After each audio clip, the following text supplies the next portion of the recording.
The movie kicks off with a bunch of folks all gathered up at the city hall, and Governor Sandra Correa is right there too. But here's the twist. The governor is suspected of doing some shady stuff with state cash that was supposed to buy hospital gear for the community. Now, a few days before all this drama, these DAE folks, which stands for Special Armed Division, showed up at the governor's fancy house. They didn't just drop by for tea, though. They actually searched his place and slapped the cuffs on him. Two agents, Miguel and Edu, were the ones doing all the detective work. After that, they hauled the governor to this super intense interrogation room. They started showing him all this proof they had about him messing with the money. It was like a real-life detective showdown. In one of those recorded things, the governor actually said he wouldn't think twice about hurting anyone who spilled the beans on what he was up to, whether it was to the public or the cops. He even openly dished out money to try and sweet-talk the prosecutor's office into giving him a pass. Seems like we've got ourselves a pretty corrupt government here. Then, not long after all this craziness, the governor's lawyer showed up. He was curious about how the governor's family was enjoying their vacation in Miami. The lawyer then told him he'd already been in touch with the prosecutor's office, and the governor would be hanging out at home for a while as he waited for his trial. So, Governor Correa figured he'd be out of the hot water soon. He told his lawyer to get his personal guards ready because he had a hunch that someone might come after him because of that money mess. Turns out, the prosecutor's office didn't have enough evidence to keep him locked up, so they let him go home, but with a catch. He had to stay put at home for a bit until they finished poking around. Miguel and Edu, those DAE agents, got the green light from their boss to head home. When Miguel got back, he found his little girl snoozing on the couch. He gently moved her to her bed. She woke up for a sec and told him goodnight and how proud she was of her dad for nabbing the bad guys. The next day, Miguel had this cool plan to take his daughter to a soccer game. But not long after that, his ex-wife showed up to pick up their kid. When he got to the office, his bosses hit him with some news. They told him they were shutting down his team, and the whole case about Governor Correa's money mess was going over to the military police. Miguel had been on that case for months, and this really ticked him off. He didn't agree with his bosses, but he had to suck it up and leave the office. Edu, his buddy, reminded him about the promise he made to his daughter for the soccer game. So Miguel hurried to meet her, and she was waiting with his ex-wife. Even though they were running a bit late, his daughter was super pumped to watch the football game with her dad. They put on Brazil jerseys, took a quick group pic, and then made a dash to the stadium on foot. As they were on their way to the game, something terrible happened. Out of nowhere, someone shot Miguel's daughter. It was a total shock. Miguel rushed her to the hospital right away for help. The nurses acted fast and took his daughter to the emergency room, telling Miguel to wait outside. But Miguel was really anxious, so he just burst into the emergency area. While he was walking down the hospital hallway, he couldn't help but notice how many patients were there, all looking like they weren't getting the care they needed. It seemed like the hospital didn't have enough money or good facilities. Eventually, Miguel found his daughter lying there, looking so weak, right in front of the operating room. But because the hospital was swamped and didn't have enough equipment, they had to make her wait her turn. It was a terrible situation, and because she couldn't get treated quickly or get the blood she needed, Miguel's daughter didn't make it. It was heartbreaking. Soon after, Miguel's ex-wife arrived at the hospital, and she was completely shocked to hear that their little girl had passed away. Edu felt really sorry about what happened to Miguel's daughter, and he wanted to help find the person who shot her. But Miguel didn't have a clue about where to shoot her was because they were near a bunch of buildings when it happened. So the person responsible could be hiding anywhere.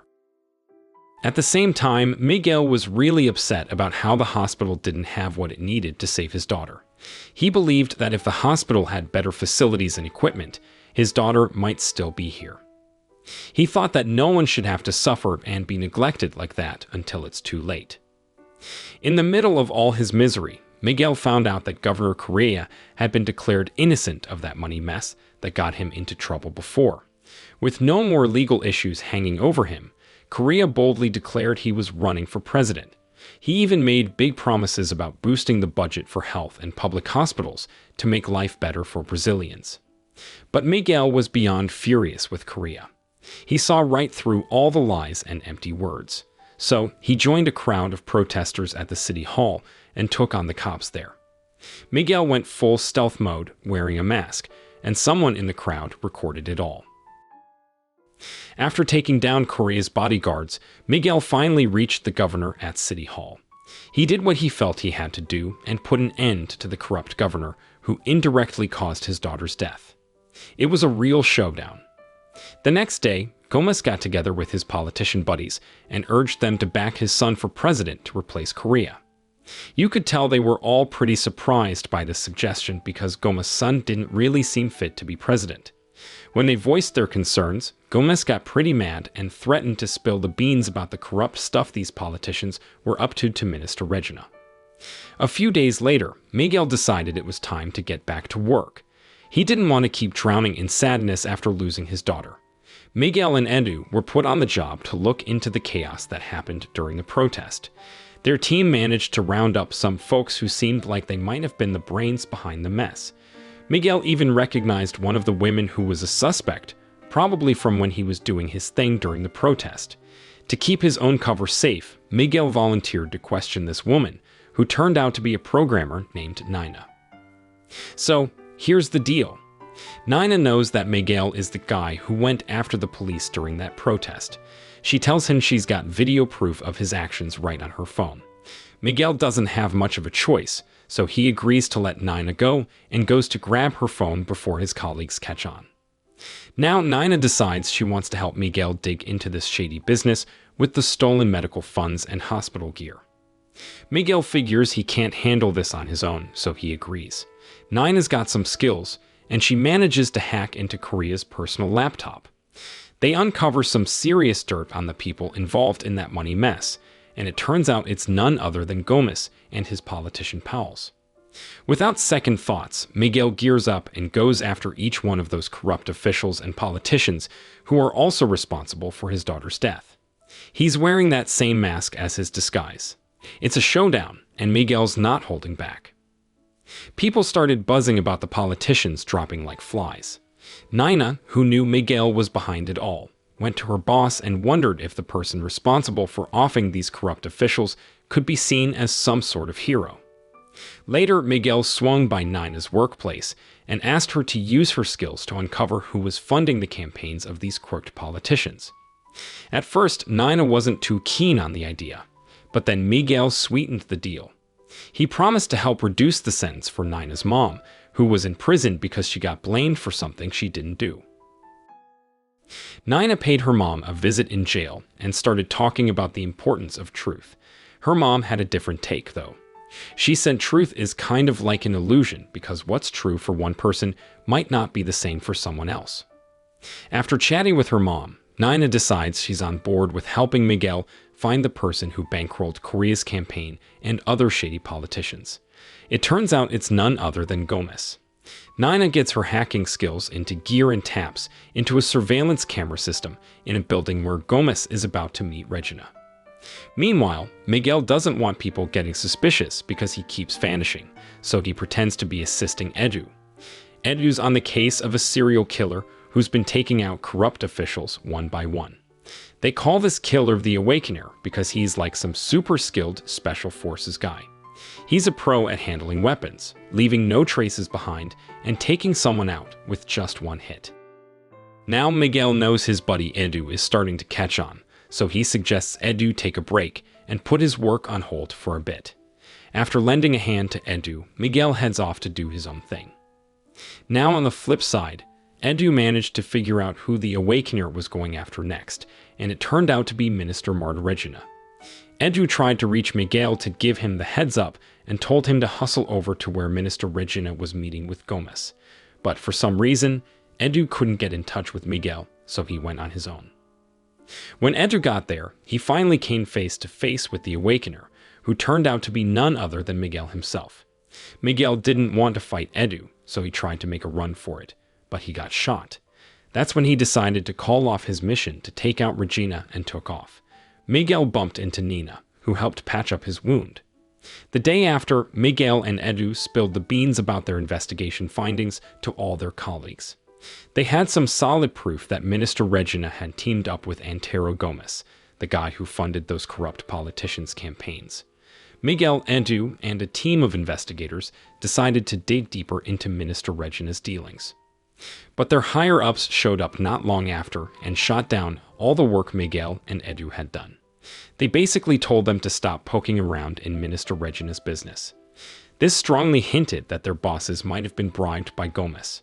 Miguel was pretty ticked off by their superior's decision, so he decided to take matters into his own hands and deal with Gomez himself.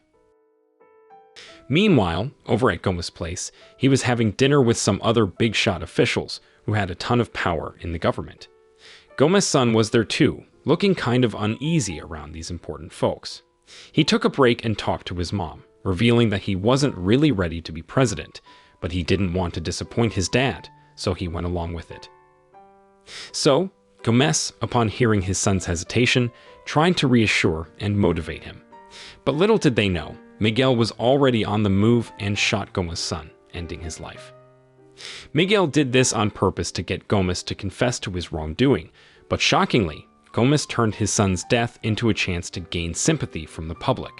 He nominated himself as the new presidential candidate, replacing his son.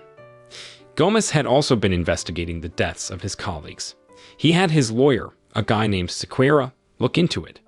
Sequeira eventually figured out that the Awakener had a partner. He thought Nina's boss was this partner, so he killed the guy. Not long after, Nina showed up at her workplace and found her boss dead. Terrified, Nina hurried to where Miguel was hiding, but unbeknownst to her, she was being followed by Sequeira's goons. They stormed Miguel's hideout and launched an attack.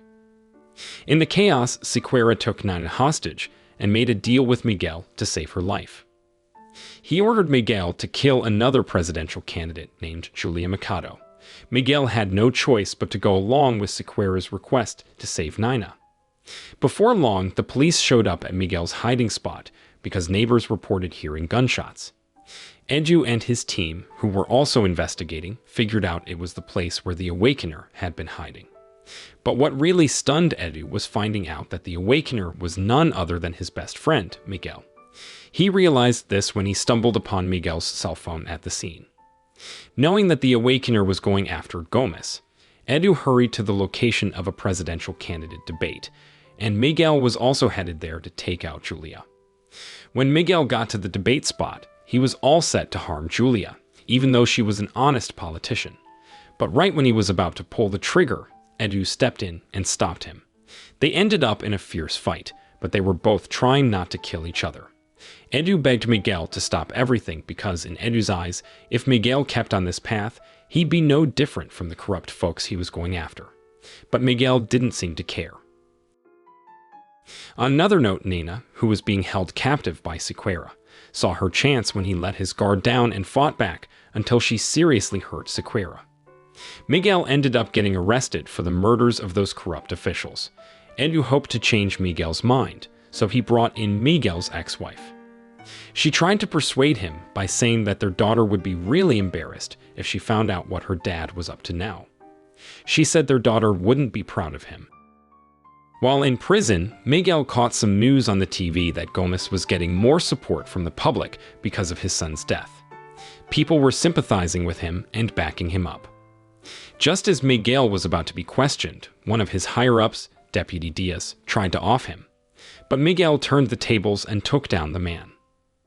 So, Miguel knew that Antero Gomez was getting real close to becoming president, so he made a daring escape from prison, got himself some weapons and ammo, and was all set for revenge. Miguel raced to the Parliament building, where Gomez and his politician pals were celebrating their temporary victory over Julia. Miguel didn't waste a moment. He stormed in and took out all of Gomez's men and colleagues. When he finally got to Gomez in his office, Gomez tried to explain that corruption wouldn't vanish because people are naturally greedy. But Miguel had had enough. He shot Gomez dead. After Miguel killed Gomez, he found himself surrounded by Gomez henchmen, all pointing their guns at him. But Miguel was no dummy. He had a plan all along. He planted a bomb in his car and hit the detonator. In an instant, the whole building exploded, bringing it down along with Miguel inside. The day after, when the police and forensic experts checked the crime scene, all they discovered was the mask the Awakener had worn. There was no sign of Miguel's body. The movie closes with a shot of the Awakener gearing up to take a shot at their target from the top of a building. It's a mystery whether this Awakener is Miguel, who somehow survived the explosion, or someone else who's taken up the mission to wipe out corrupt folks. So, the moral of the story is never bring a bomb to a gunfight, especially when you're out for revenge.